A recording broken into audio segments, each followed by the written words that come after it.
4 hanggang 5 oras umiikot sa mga kalye ng barangay Pangapisan sa Lingayen, Pangasinan si Nanay Norma. Isa siyang street sweeper. Kwento niya, minsan ay nagsisimula na siya hindi pa man umaakyat ang araw. Init eh. Sobrang init. Ang baon ko, palaging tubig. Minuminuto siyang nagpupunas ng pawis. Lagi namang may damit na nakapulupot sa ulo tuwing lumalabas si Banikid. Iniinda rin kasi niya ang init ng panahon. Iba na yung panahon ngayon, ma'am, kaysa dati. Kasi sobrang init ngayon.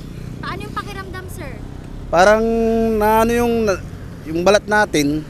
Minsan nga raw tila mahihimatay na ito. Sa init ng panahon, tila nawalan na rin siya ng ganang makisaya sa sunod-sunod na mga festival sa probinsya.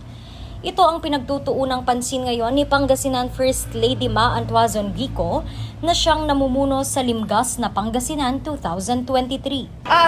We're doing our best po to make sure na walang mangyari or additional medics during our events, mga ganun po. Na kasi po ang init, climate, we cannot do anything about it. Kasi it's nature po, di ba? So what we can do is try to adjust and try to make the most out of it.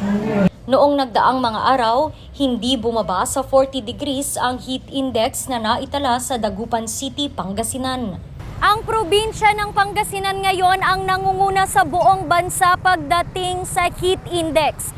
Sa aking likuran makikita napakaraming migratory birds. Isa itong patunay na napakainit ngayon sa probinsya ng Pangasinan dahil ang mga ibong ito ay nalalagi lamang sa mga may init na lugar. Pero ang ikinakatakot ngayon na ang posibilidad na sila ang magdala ng avian flu sa probinsya ng Pangasinan.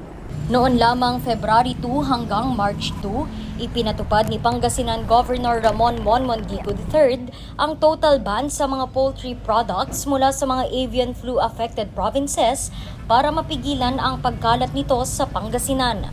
Patuloy pa rin naman ang ginagawang monitoring. Randy Guzman para sa Luzon Headlines.